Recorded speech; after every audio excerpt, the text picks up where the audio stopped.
qui augmente la concentration de sucre de 15% à 60%.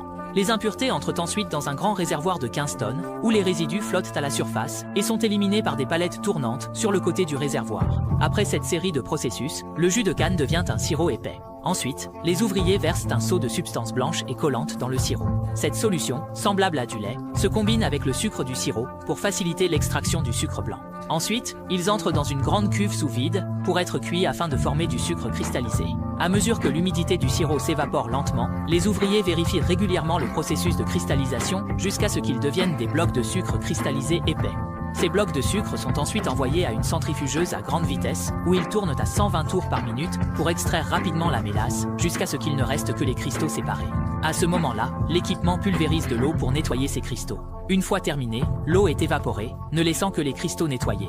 Le fonctionnement de cette centrifugeuse est similaire à celui d'une machine à laver en mode essorage. Elle extrait l'humidité du sucre comme une